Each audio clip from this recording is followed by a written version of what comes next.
Hello, everyone, and welcome to this special event here at TradeStation. My name is Don Prattle. I'm the Director of Trader Development, but we're very happy today to have with us Guy Adami, the Director of Advocacy at the Private Advisor Group. Guy is an American trader, a TV personality, and a professional investor, and he's one of the original Fast Money 5 on CNBC's Fast Money. We're going to talk today about breaking down the gold markets. Please remember that our presentation is for educational purposes only. All the symbols and trading ideas that we discuss here are for demonstrational purposes. They are not recommendations. This presentation is not an offer or a solicitation of any kind in any jurisdiction where any TradeStation affiliate is not authorized to do business. Active trading is not suitable for everyone, so it might not be suitable for you, but certainly you'll want to examine that on your own. Options trading carries a high degree of risk and may not be suitable for all traders. Please take a look at the disclosure information in the 2 PDF handouts that I've made available in the chat panel. These documents are also available on the TradeStation website.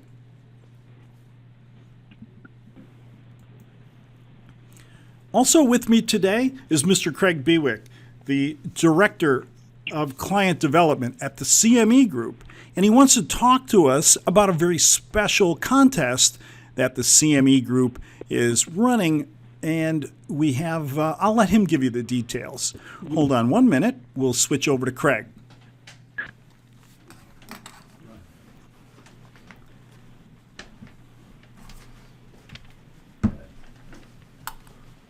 Thanks, Don.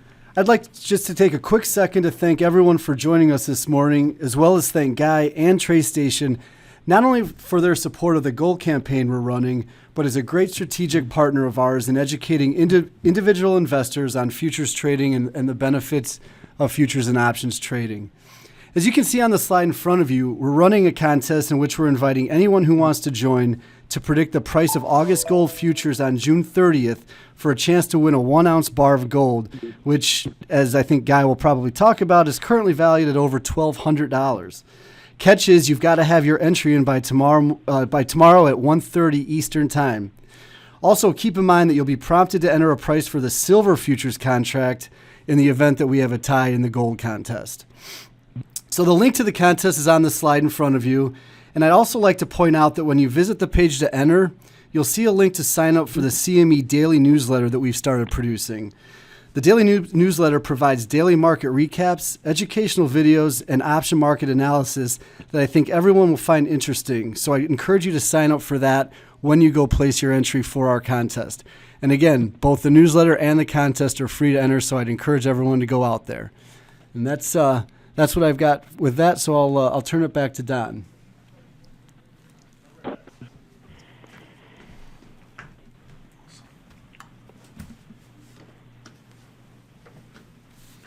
Thanks very much, Craig, for your help today with the presenting the Gold Challenge details. I'm going to place in the chat panel right now the link to the Merck website to take a greater look in detail at the specific contest rules. Now. It gives me great pleasure to introduce Mr. Guy Adami, the Director of Advocacy at Private Advisor Group. Guy began his career at Drexel Burnham Lambert, trading energy and metals before joining Goldman Sachs in 1996. He's an original cast member of CNBC's trading show, Fast Money. As we mentioned, he's currently the Director of Advisor Advocacy at the Private Advisor Group. So, having said that, I want to turn things over to Guy. And Mike Burke, our Vice President of Trader Development and Education in our Plantation, Florida office, will be handling all the slides and charts and projections that Guy is going to talk about. So I'm going to mute out, and I hope that we can help all of you with your gold trading.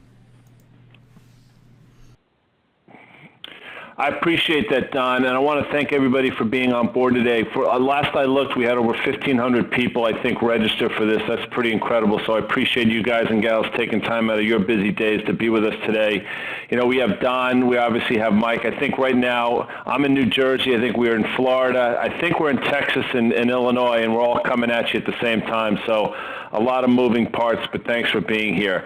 First and foremost, I'd like to say, because I think it's important to be open and honest, I'm not a fan of our Federal Reserve, of their policies, of what they've done. And it's important for me to say that because a lot of what we're going to talk about, I think, sort of hinges on some of the activities of the Federal Reserve. But know that going in, because I think it's important to understand people's dogma. And I've always tried to say, keep your dogma out of trading, but it's extraordinarily hard. So when I have a bias, which I clearly do, I think it's important for me to be upfront about it right at the start of things. So I'm just going to sort of talk a little bit about the landscape, how we've gotten here. We got some great charts. Hopefully you guys and gals have some questions, and we'll sort of take it from there. So indulge me for a couple minutes here.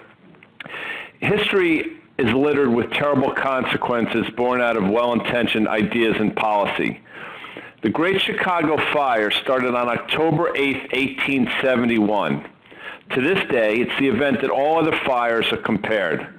Although devastating, the Great Chicago Fire paled in comparison to the Peshtigo Fire in Wisconsin that also began that very day. Anywhere from 1,500 to 2,500 people were killed, and Peshtigo remains the deadliest fire in the United States history. In 1876, in response to Peshtigo and other fires, the United States Forest Service was created. One of the main goals of the agency was wildfire suppression. Made perfect sense. As evidenced a few years prior, fires were both costly and deadly. If an agency could somehow control and suppress fires, we would all be the better for it. Of course, this strategy worked brilliantly. Brilliantly, that is, until certain unintended consequences began to emerge. By the 1960s, it became apparent and evident that no new giant sequoias were growing in California. Although less frequent in number, forest fires were becoming far more intense and difficult to extinguish. You see, what few people understood is that fires are an essential part of the life cycle of a forest. They clean out the old and dying plant matter so new growth can flourish. As it turns out, the tagline of a famous commercial of my youth holds true. It's not nice to fool with Mother Nature. I tell this story because I believe we are seeing the exact same situation playing out due to the actions of our Federal Reserve. Alan Greenspan took over as Fed chairman in August 1987. 2 months later, on October 19th, the Dow Jones Industrial Average dropped 22.6%. In response, Chairman Greenspan affirmed the readiness of the Federal Reserve to serve as a source of liquidity to support the economic and financial system. I have no doubt that he was unequivocally well-intentioned. For markets, however, Greenspan's comments were tantamount to an all-clear sign. The Greenspan put was firmly in place, and the S&P went from 250 in the fall of 87 to 1,500 by the summer of 2000. The move fueled higher in large part to the policies of the Greenspan Federal Reserve. Today we have a balance sheet of the Fed approaching $5 trillion, a balance sheet born from literally saving our financial system, a balance sheet created from sincere motivation. But again, history is littered with disastrous consequences born of good intentions. Like my example of the Forestry Service, we are learning that although we can postpone the components of naturally occurring cycles, we cannot eliminate them. Perhaps even more importantly, we should not attempt to eliminate them at all. It's my contention that the unintended consequences of the historically accommodative nature of our Federal Reserve are vast and beginning to manifest themselves in the following ways. Market participants have been conditioned to believe that the Fed put is still in place. This has led to an unhealthy level of complacency. Currency moves that historically have taken place over days, if not months, now occur in minutes on almost a daily basis. The safe haven that has been the bond market has become anything but. Global central banks have witnessed the perceived success of our Fed policies and have been emboldened to act in kind. Without question, the Fed stepped in when they needed to and bailed out the entire system. But the leverage at the root of the problem didn't go away. It was just moved and now resides with our Federal Reserve. The close to $5 trillion balance sheet that I mentioned sits atop cash reserves of about $65 billion. This translates to a balance sheet levered about 74 to 1. And I know this is going to make some people's eyes blow out of their head, and because they'll say, well, the Fed can print money forever and ever, and that's true. But just think about what I said in terms of leverage for 1 second. For comparison, and comparison only, Lehman Brothers was levered a little over 30 to 1 when they imploded. On the flip side of the coin is the IMF, with a balance sheet that's levered about 6 to 1. To combat these problems, we are witnessing the engineered devaluation of currencies all around the globe. So in a world of fiat currencies, which is what I believe we're in, what does this mean for the United States dollar as the reserve currency? I will let you think about that, but as we continue to see the IMF grow in both scope and strength, we have to understand what the paradigm is, with the IMF being potentially the ultimate backstop.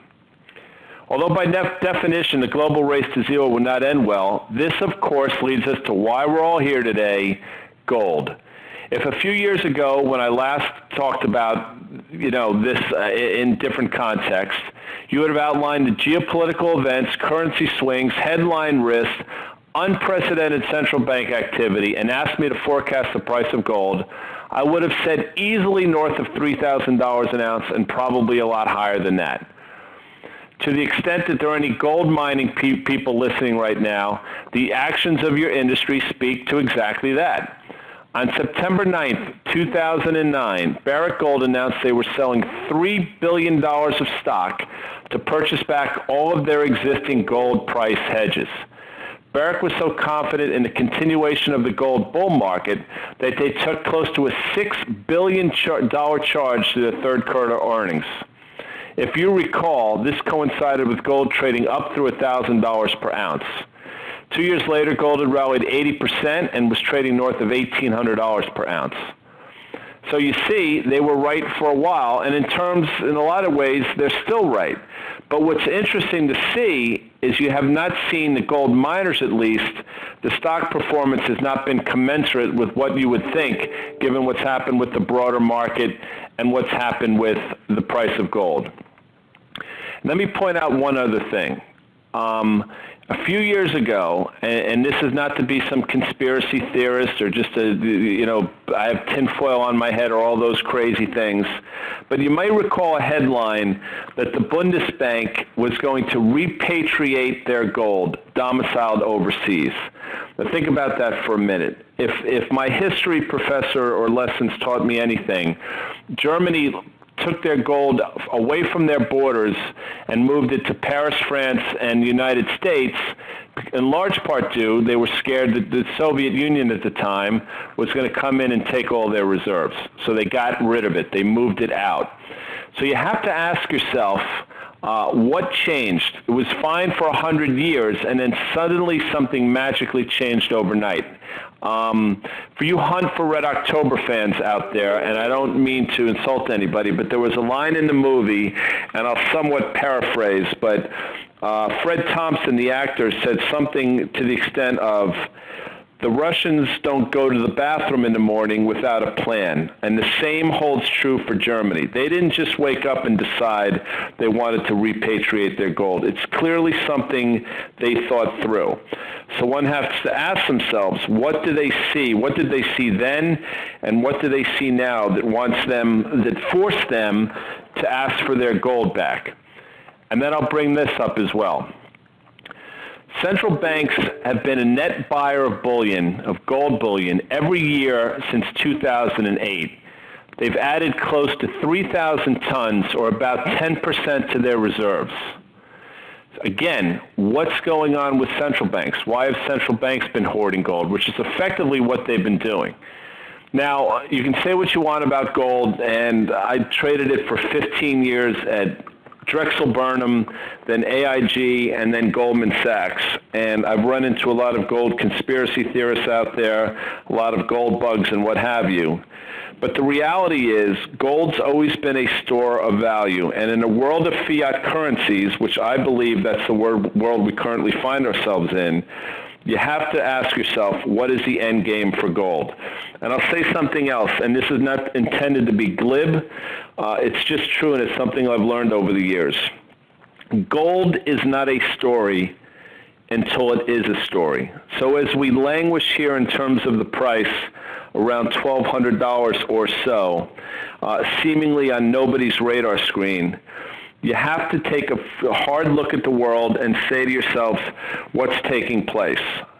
And I think what's taking place is a global currency race to zero, which the end winner will be, in my opinion, the gold market. So I know Mike has some great charts, and I'd love to start to pull them up one by one. And if he could sort of pull that first chart that he sent me up, and we can start to speak to that, if he's there, and here we go. So the first chart, I believe, and Mike, and you can speak to this if you're there.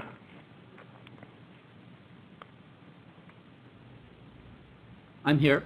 Absolutely. Which, Mike, which I'm sorry. Like, So the first one here, if you look at the one with the cursor over it, if you could pull that up and sort of broaden it out. this one? Yeah, yes, sir. So this is. So if you could tell the folks what we're looking at here. So what we're looking at here. So is a this is daily interesting. chart yeah, this is a daily chart of gold overlaid with the bonds, and you can see the correlation has been pretty strong for the last couple of years.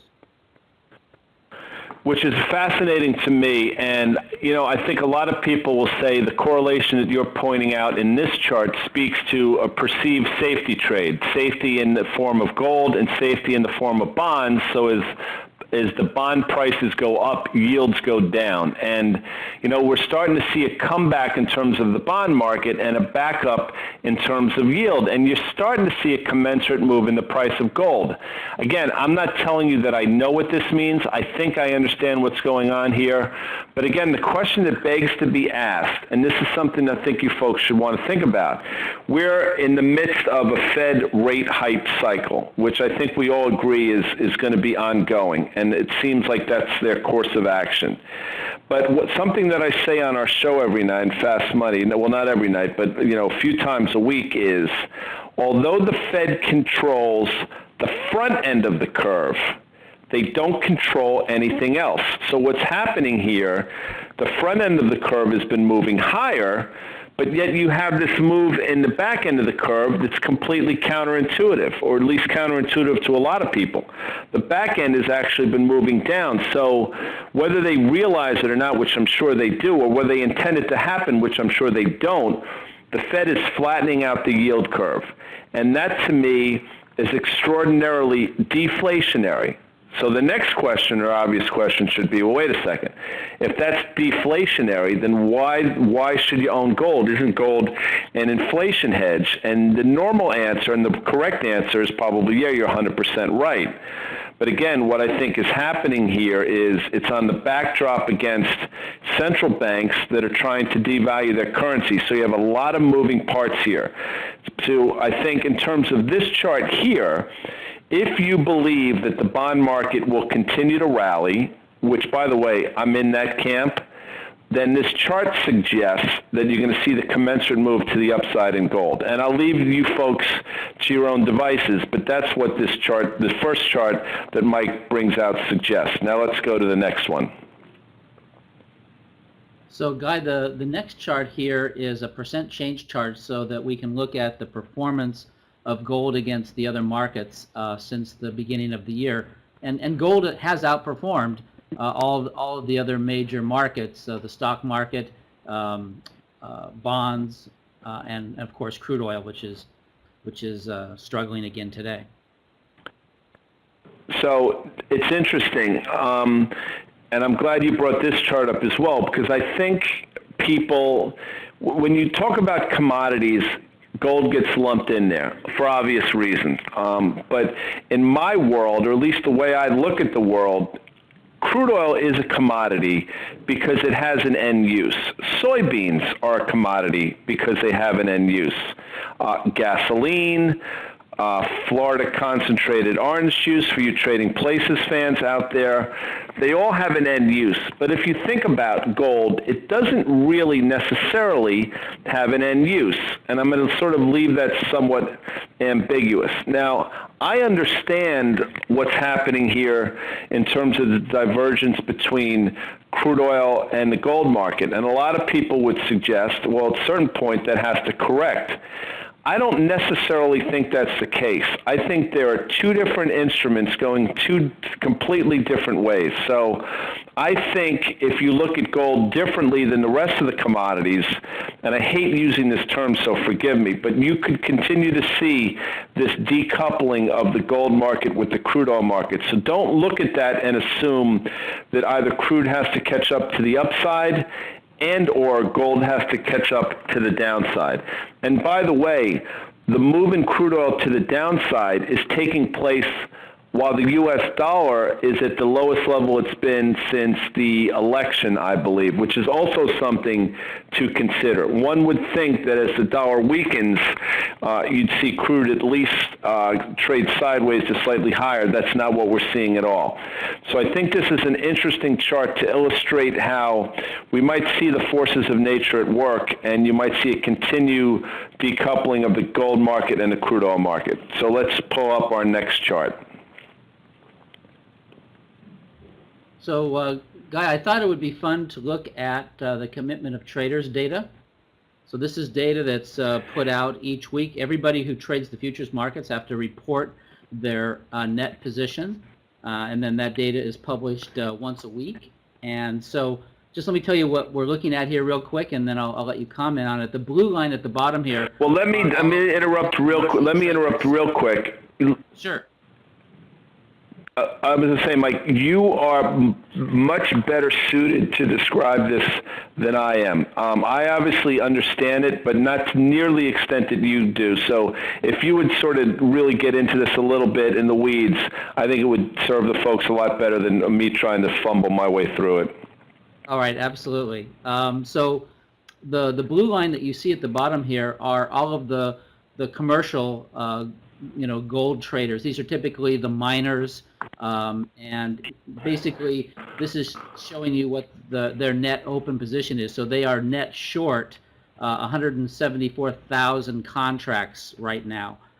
The green line that you've seen up here are the large traders. So these are large prop houses, other people who trade gold in large size. That green line, you can see that those large traders are net long 159,000 contracts. And then the red line that you see here hovering near zero, that's all of us. That's all of us retail traders or speculators who trade small size. And right now, small retail traders are long about 14,000 contracts. What's interesting about this is that you'll notice what a small percentage retail traders make up here in this particular futures market. It's true of all futures market, but here in gold, retail traders make up about 5% of all of the trading that happens in the gold market. So it's something to keep in mind when you're trading. So what I've done here is I've kind of highlighted some peaks, and they correspond to a peak also in the commercials, but I highlighted the peaks here in the large traders. And whenever they get overly bullish, it tends to indicate that a correction is on the way. And I've just kind of pointed out over the last few years. This is a weekly chart, by the way. And you can see that just about everywhere these commercial traders, when they get really bullish, we tend to see a correction in the market. And so right now we had a little tiny correction a couple of weeks ago. It corresponds to this high here. And of course, these traders were very, very bullish gold late last year, leading into the election. Of course, gold is where everybody put their money leading up to the election, and then after the election, everybody said, "Hey, everything's okay, actually," and and you can see that gold corrected from that point. So that's the commitment of traders data, and this is available in TradeStation. This is actually a chart that you can bring up in TradeStation for any future. Just type in a symbol, create a weekly chart, and then insert the indicator COT net positions, and you can see this data on any future that trades in the U.S. market. So this is great data. It is great data, and the TradeStation charts are really user-friendly. And I've fooled around with them a little bit, and they're really user-friendly. You folks probably all know that as well. And it's a great platform. So thanks, Mike. And it's, I tell you, the commitment of traders, when I did this professionally way back in the day, this was something, we obviously couldn't get it online back then for obvious reasons, but it's something that if you flip through Barron's every 2 weeks, I think it was back then, you'd be able to come up with this stuff. And it was one of those things that a few of us were looking at the time that everybody started to look at as well. But it is something that at least you should have a working knowledge of, if nothing else, if you want to sort of make a foray into the gold market. That said, you see how minuscule the retail traders are in comparison to everything else. So with that, let's throw it up to the next chart that Mike was kind enough to bring up. So I contacted Guy, when we decided to do this event, I contacted Larry Williams and asked him if he had a chart on seasonality to share that so that we could talk about. This is another area of trading that futures traders look at, and a lot of commodities, for the most part, have seasonal tendencies. And you can see these seasonal charts in a lot of different places. There's a lot of books have been written on seasonality, but this is an indicator that Larry Williams has as part of his stuff. And I just thought I would show it and just kind of give everybody what the general seasonality for gold is every year. And you can see that there's typically a peak in gold in March of every year. And then there's a tendency for gold to decline through July, and then it builds back up until Christmas, I guess, when people are producing jewelry and that kind of thing for the holiday season, and then it has another low somewhere around Christmas and into January. And so that pattern, this is based on 15 to 20 years of historical futures data, and the calculation basically looks to see how the futures perform over different time frames to come up with this curve. It's not something that you would say, oh, I'm going to buy here and sell here, but it's part of a story. If you're trading gold or you're trading any commodity, it's a great idea just to kind of see what the bias of the seasonality is. It may not change your mind on the trade, but at least it gives you some additional data to make a decision on. And so here we're and I think go ahead. No, I was going to say, I think you make a great point. What you're sort of getting to, and something we can speak to, is that it's very important you don't use one indicator or one chart to make your decisions. As Mike just said, he wouldn't necessarily buy or sell gold based on this, but when used in correlation with the commitment of traders, which you just saw, with some of the other charts that we saw and that we will see, you can start to get a better sense. So I think what's important, not only in terms of gold trading, but in trading itself, is don't get stuck on one indicator or one chart pattern that's worked for you. Try to use a few different ones and overlay them on one another so you can get a better sense. The most successful people that I know, at least, are ones that don't just stick to what worked 6 months ago, because I'm here to tell you that what worked 6 months ago probably is not going to work today, and what works today is not going to work 6 months from now. So you constantly have to be evolving it with this stuff, but it's important to look at as many indicators as you can, and when the stars sort of align in your world, then you connect. And I apologize, Mike, go ahead. No, that's exactly my point, and I think you said it. I think you said it better than I was saying it. So.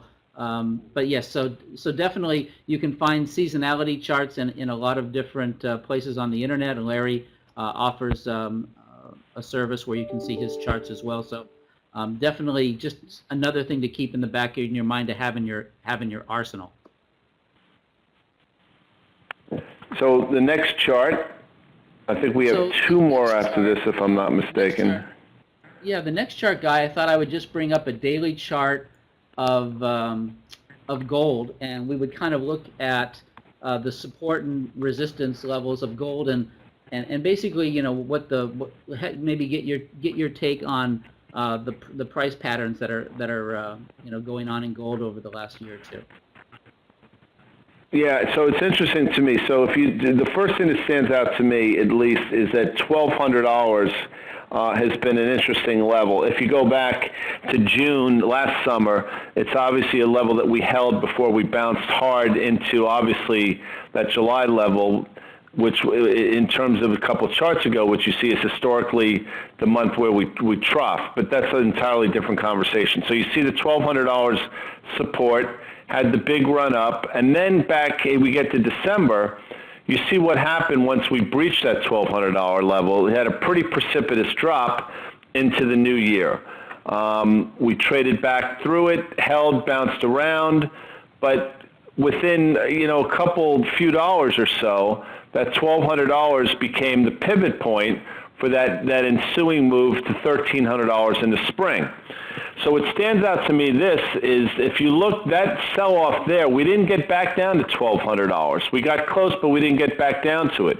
So what do I look at here? Well, I would say since December-ish, you've had a series of higher highs, which if you look, you can see the highs that we've made. Mike is showing you with the cursor. And effectively higher lows, excuse me, with that first low, the second low, that potentially third low. It leads me to believe, at least, just looking at this chart, that the next move, we should breach that $1,300 level. Let's put it this way.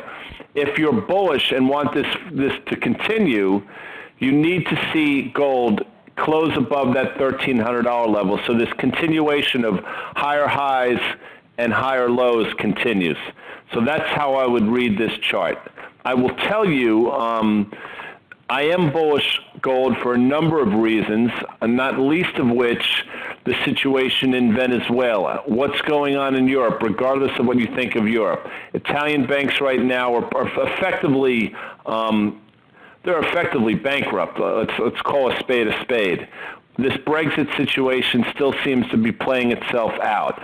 Our relationship with Russia, our new relationship with Germany and the NATO nations, there are just a lot of forces at work that lead me to believe you could see that move in gold that I've been waiting for a while. And again, this is not something for the faint of heart. It never has been.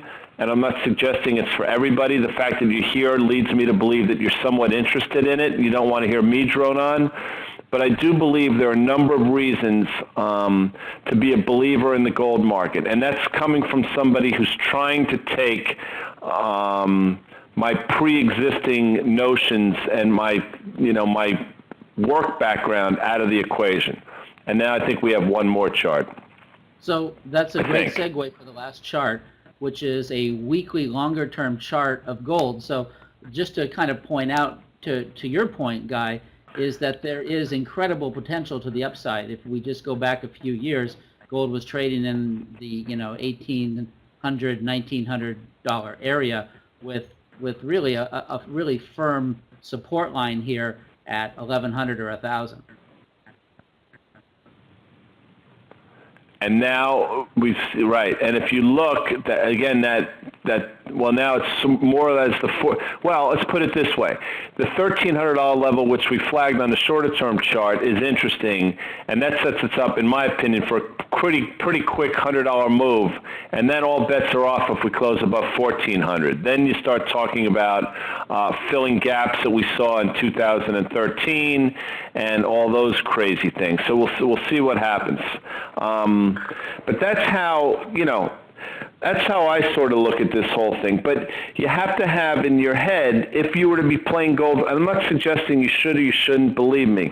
This is not an endorsement. But if I were to be playing gold from the long side, I would be long gold against a close below $1,200. It close below $1,200, and I say time to reevaluate. All bets are off. In the meantime, I think you're looking for the continuation of that pattern that we talked about, the higher highs and the higher lows, and we'll see what happens from there. And that's against the backdrop of a number of different things going on the geopolitical front. So with that, I hate hearing myself talk. I don't know if we can field questions. I think we can, but if anybody has questions, I don't know if Mike wants to field them or if Don wants to field them. But shoot away, folks, and we'll try to answer any and all questions that you may or may not have.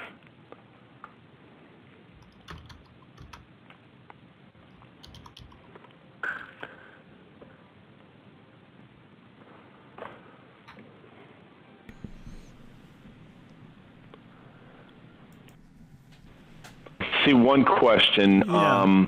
How do you buy gold in the U.S.? I think, Mike, you can probably answer that on the probably sort of more on the CME front.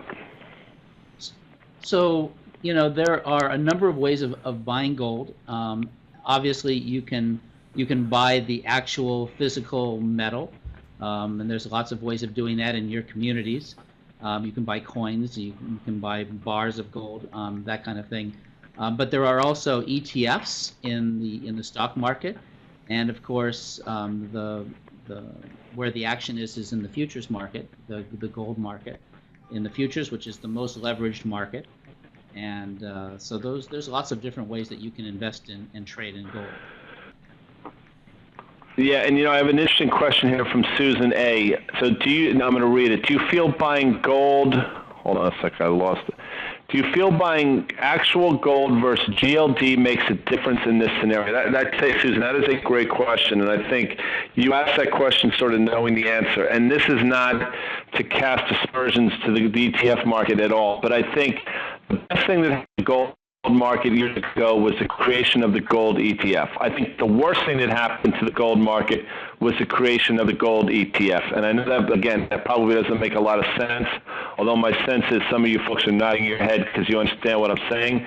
But the beauty of gold is a scarcity value, and what the GLD did was take away the scarcity value of the commodity. I think that if I am correct in my assessment of the gold market, there's a chance that the price of the physical metal goes up much faster than the actual gold ETF. And that's probably a much longer conversation, and I'm not looking to make anybody's eyes glaze over, but there is a scenario where physical gold outperforms the GLD meaningfully. So again, Susan, to answer your question, if I'm right in what I think is going on in the world, it's better probably to own physical metal than it is the ETF.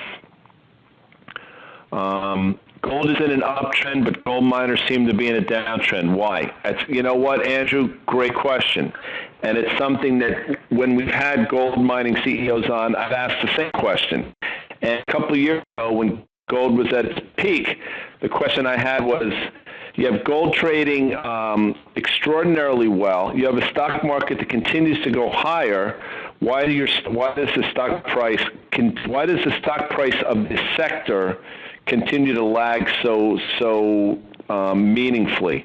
And I got to tell you, none of them can really answer the question. None of them really want to answer the question. And a lot of times you'll get we don't like the common stock price tends to take care of itself.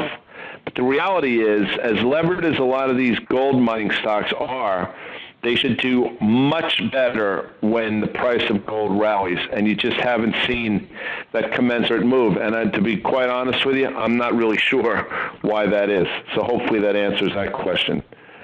I don't know if you see any other questions out there, Mike. I'm trying to scroll through. Yeah, there's a question about, Vincent, the difference between the GLD and GOLD ETFs.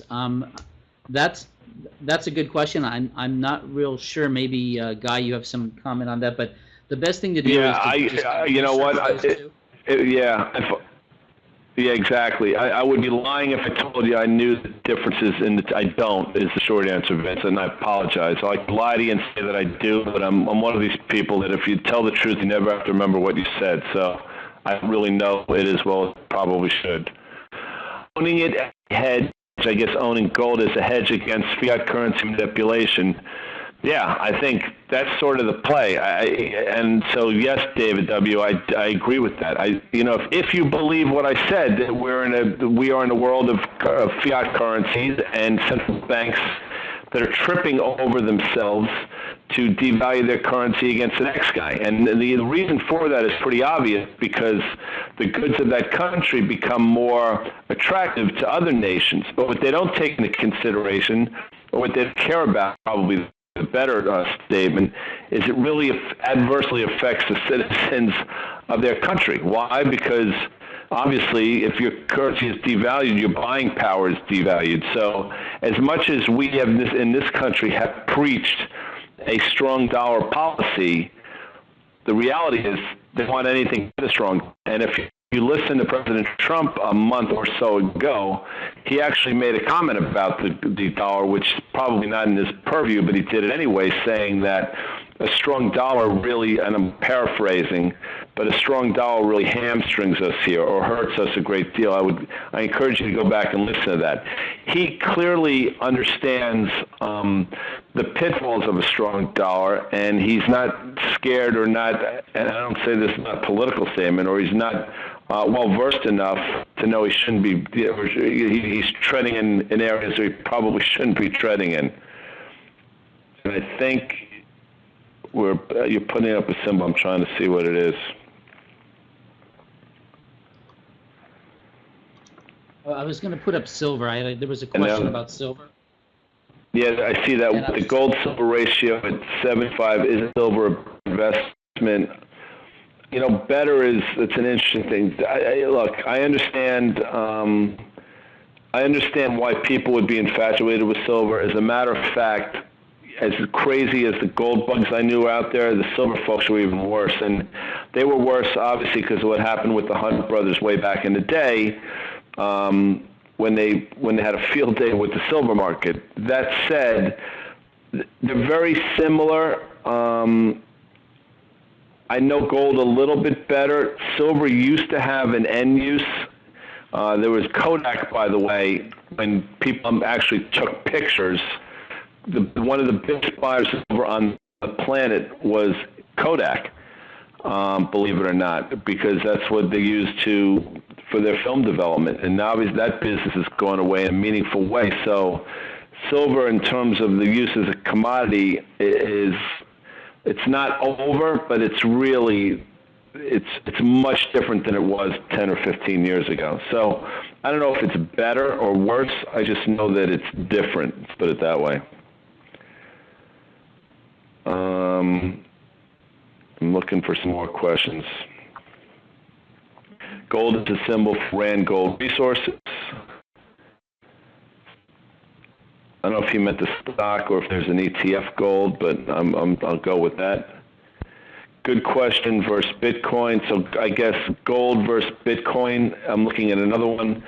I think they're two entirely different things. I think a lot of people will try to say that gold and Bitcoin are very similar.